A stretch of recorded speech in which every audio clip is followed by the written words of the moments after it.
In my clinical experience, I have often observed that the human mind contains layers of reality that the subject refuses to acknowledge.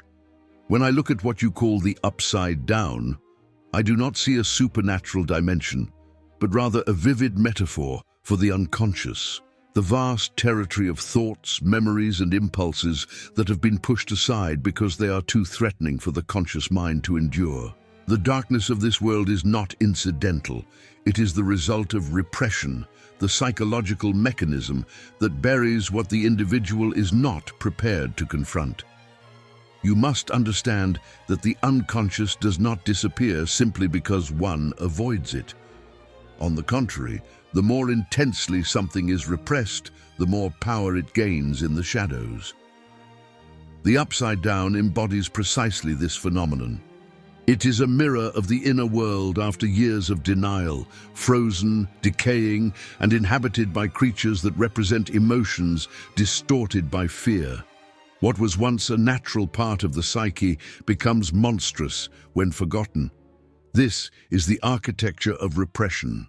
What is unspoken mutates. Notice how the upside down resembles the real world, but in a corrupted form. This similarity is essential.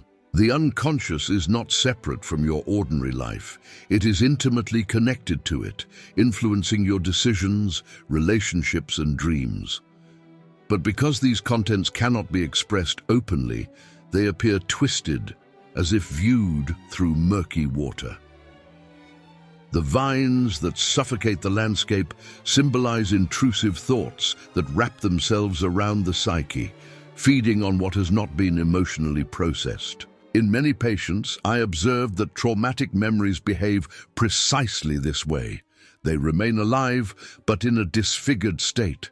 They cling to the individual through symptoms, obsessions, nightmares, and inexplicable anxieties. The upside down is the perfect dramatization of this truth. It reveals that the inner world, when abandoned, becomes hostile. The very spaces that once felt safe, the home, the school, the familiar streets, transform into environments charged with dread when the unconscious takes control. Consider also the silence of this alternate world. The oppressive quietness reflects the way the mind isolates painful experiences. The subject does not speak of them, others do not see them, and so they exist in a vacuum of loneliness. This silence is not peace, it is suppression. And in this silence, the repressed grows louder. Every tremor, every distant sound in the upside down reminds us that nothing buried truly stays buried. Furthermore, the coldness of this world mirrors the emotional numbness that accompanies trauma. The psyche freezes to survive, but this freezing comes at a cost. Vitality is lost, connections weaken, and the emotional landscape becomes barren. What you see as spores in the air are the remnants of forgotten experiences, particles of the past floating, searching for a place to attach themselves. They represent how trauma contaminates every thought when it is never addressed. The creatures that roam this place are not foreign beings. They are symbols of psychic fragments that have broken free from repression. They stalk because they demand recognition. What the conscious mind refuses to integrate returns in the form of fear. I have always said, the unconscious does not speak with words, it speaks with symbols. And when ignored, its symbols become terrifying. The upside down is the unconscious begging to be acknowledged. Ultimately, I must tell you, this world is not separate from you. It is you. It is the part of your psyche that has been neglected, abandoned, feared, and misunderstood. The upside down is the internal consequence of emotional avoidance, and the greatest danger is not the monsters that live there, but the refusal to descend into this darkness and understand it. For only by facing what is hidden can one regain mastery over one's inner world. When I examine the creature you call the Demogorgon, I do not see an external monster, but a materialization of something profoundly internal, trauma that has never been processed. The psyche, when unable to symbolize an experience, when it cannot give it meaning, narrative, or language, produces symptoms instead. The Demogorgon is one such symptom. It emerges from the void left behind when emotion is silenced. In this sense, the monster is not the intruder. It is the consequence of the subject's refusal to confront what has wounded them. Throughout my work, I observe that trauma, when unnamed, does not remain passive. It behaves like a living creature, seeking expression in whatever form it can find. Nightmares, compulsions, anxiety attacks. These are all attempts of the unconscious to speak when the conscious mind has refused to listen. The Demogorgon embodies this dynamic with unsettling precision. It appears suddenly, violently, forcing its presence on the world because the psyche can no longer contain what has been repressed. Notice, too, that this creature does not communicate with words. It communicates through terror. This is characteristic of trauma that has not been integrated. It cannot be discussed rationally, it cannot be explained, and it cannot be reasoned with. It erupts, it overwhelms. The Demogorgon's silence is symbolic of the patient's own silence, the inability to articulate the pain, and its violence mirrors the internal chaos that arises when the mind is overrun by what it has tried for too long to avoid. One must also consider its faceless design. A being without eyes, without a defined identity, suggests an emotion that exists without being understood. Unprocessed trauma lacks shape. It is amorphous, shifting, impossible for the subject to grasp, and yet it devours. The Demogorgon consumes because trauma, when not addressed, consumes the individual from within, taking energy, relationships, peace, and the ability to feel grounded in reality. I am particularly interested in the creature's predatory behavior. It hunts relentlessly, drawn to vulnerability. This mirrors what I have seen in countless analytic sessions.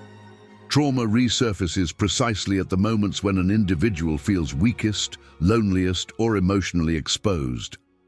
In these moments, the past breaks through the fragile defenses of the psyche, just as the Demogorgon breaks through walls, ceilings, or cracks between worlds. Trauma is opportunistic. It enters wherever there is an opening. Its connection to the upside down is equally significant.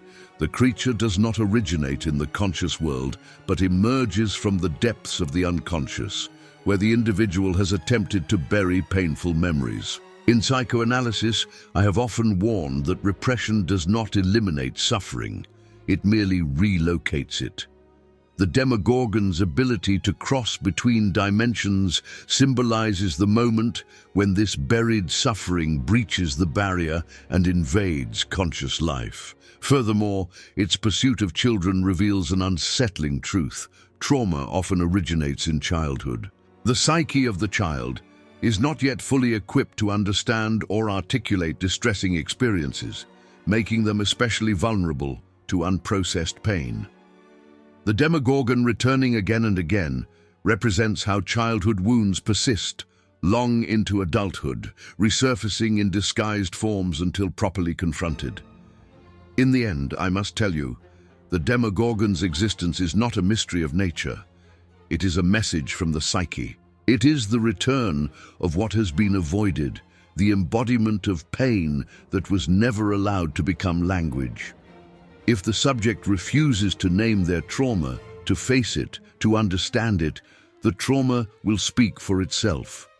And when trauma speaks without language, it speaks as the Demogorgon, through fear, through intrusion, through the collapse of the inner world's defenses. Only by turning toward this monster, instead of running from it, can one truly begin to reclaim the self. When I observe the character 11, I immediately recognize in her the symbolic figure of the child within, that part of the psyche that remains frozen at the moment of its earliest wound. In every human being, this inner child continues to live, often silenced yet never absent.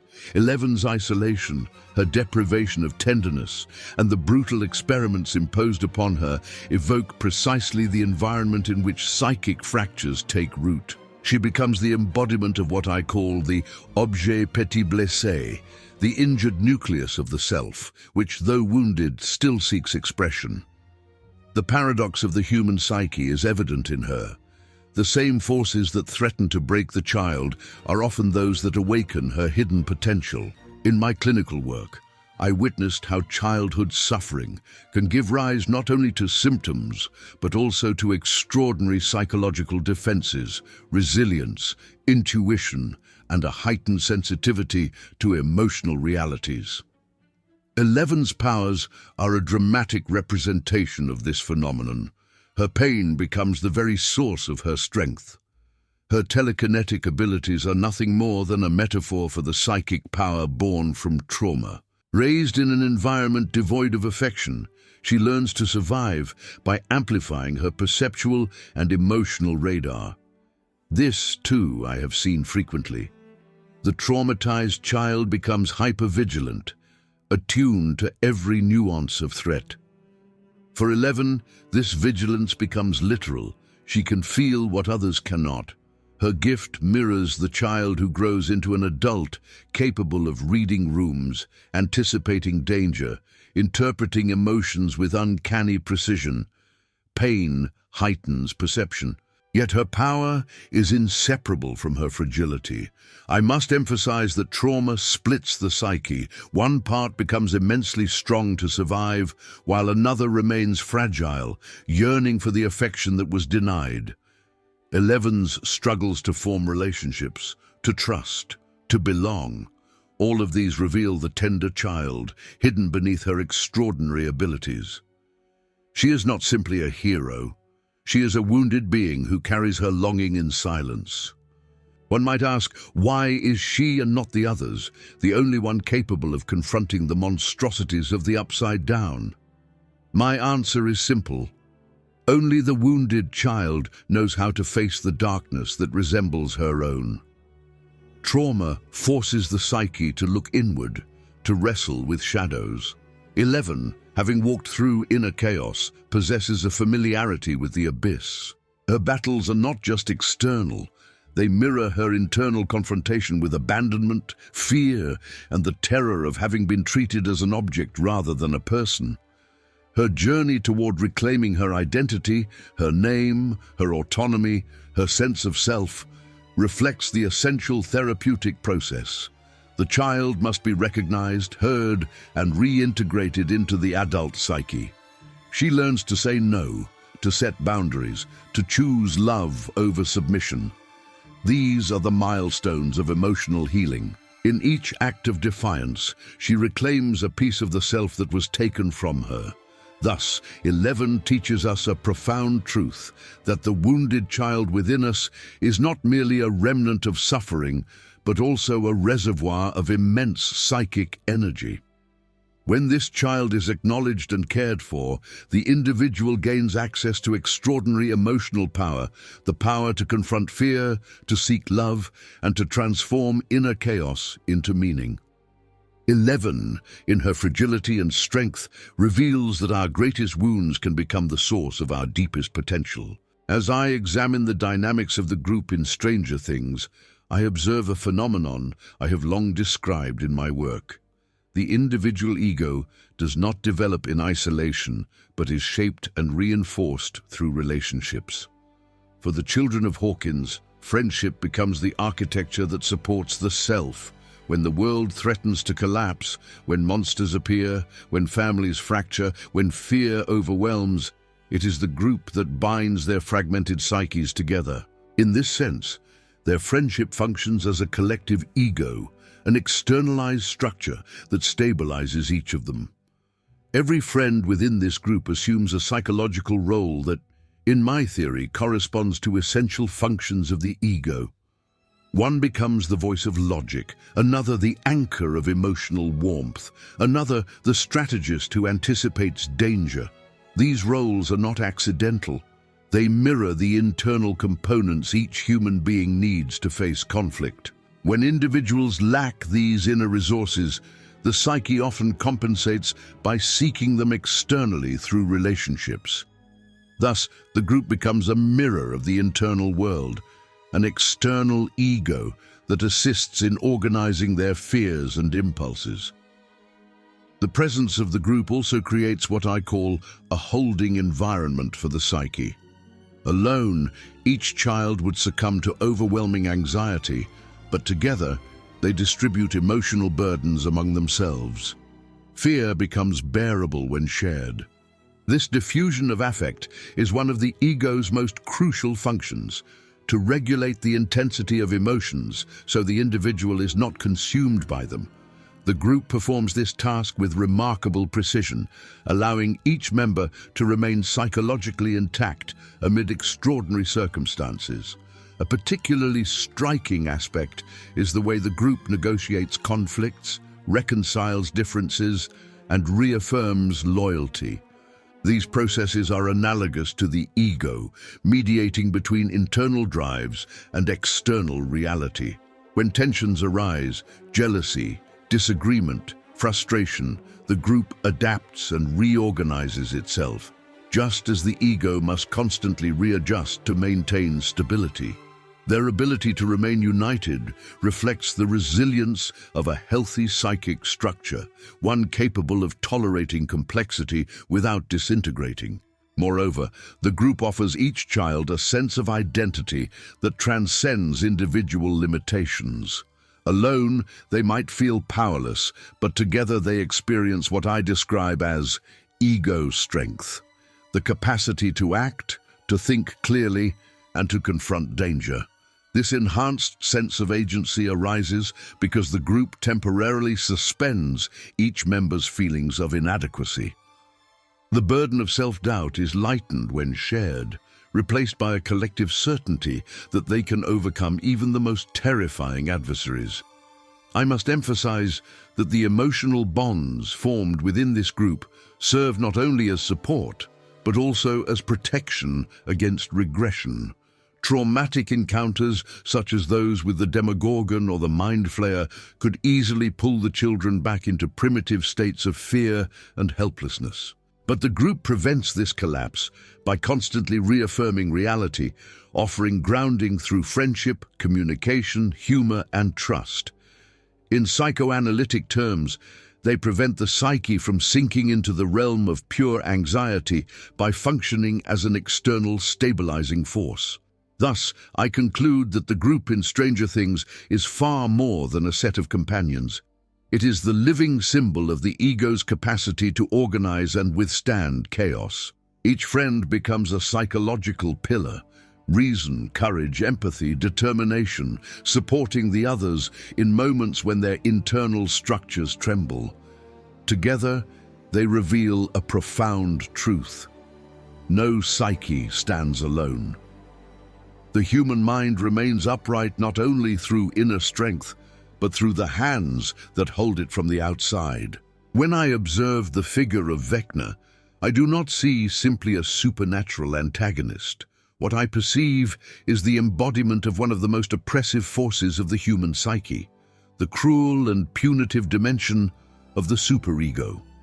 This internal voice, which emerges from internalized authority figures and unresolved traumas, can become tyrannical. Vecna, with his haunting presence and his ability to penetrate the mind, symbolizes the voice within that whispers our worst fears and deepest self-accusations. He is the manifestation of the superego when it turns against the self with merciless brutality. Vecna's method of attack fascinates me from a psychoanalytic standpoint. He does not strike his victims through physical aggression, but by invading their minds, dragging to the surface the memories they most wish to forget. This is precisely how the punitive superego functions.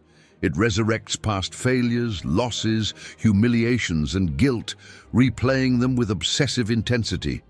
The victim becomes trapped in a cycle of rumination, unable to escape the internal barrage. In many patients I have treated, this psychological imprisonment is more terrifying than any external threat. it is crucial to understand that Vecna thrives in individuals whose internal conflicts remain unresolved. Trauma that has not been symbolized, that has not been spoken, processed or integrated into consciousness, becomes fertile ground for the superego's darkest expressions. Vecna senses this vulnerability. He penetrates the cracks of the psyche where shame and pain have been hidden, magnifying them until they erode the very structure of the ego. This mirrors the way self-judgment intensifies when the individual lacks emotional resources to defend against internal attack. The posture Vecna assumes, towering, accusatory, omniscient, also reflects the way the oppressive superego positions itself within the mind. It proclaims itself the ultimate judge, the infallible authority, the voice that decides whether the subject is worthy or unworthy. Many individuals mistakenly believe this inner voice is truthful simply because it is loud. But as Vecna demonstrates, the superego, distorted by trauma, becomes a torturer. It speaks not with the intention to guide, but to break. Its judgments are not moral insights, but weapons. Another striking aspect is that Vecna isolates his victims before attacking them. This is a precise representation of what self-punitive rumination does. It disconnects the individual from others, creating an internal echo chamber where only suffering is amplified. Loneliness strengthens the superego's grip. Deprived of supportive relationships, the psyche loses the external voices that might challenge the inner tyrant. Vecna's victims succumb because they face their memories alone, just as many do in their psychological battles. Yet I must emphasize that Vecna's power is not invincible. In psychoanalysis, when the patient begins to speak their trauma, name their pain, and reconnect with others, the superego's tyranny diminishes. Light returns to the psyche when the individual refuses to suffer in silence. In Stranger Things, music becomes a symbol of this reconnection, a reminder of identity, love, belonging. This aligns with my understanding that human connection, creativity, and self-expression weaken the harsh inner voice. Vecna loses power when his victims recover their sense of meaning. Thus, I conclude that Vecna is a profound psychological allegory.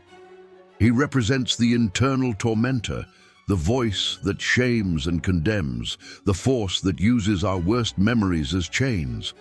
But he also reveals the path to liberation, facing the trauma, reclaiming the narrative, and surrounding oneself with relationships that reinforce the ego instead of undermining it. In confronting Vecna, the characters confront the darkest aspects of their own minds, and in doing so, they illustrate a universal truth. The most frightening monsters are often the ones we carry within. When I observe the gates that tear open between the ordinary world and the upside down, I see more than supernatural fractures.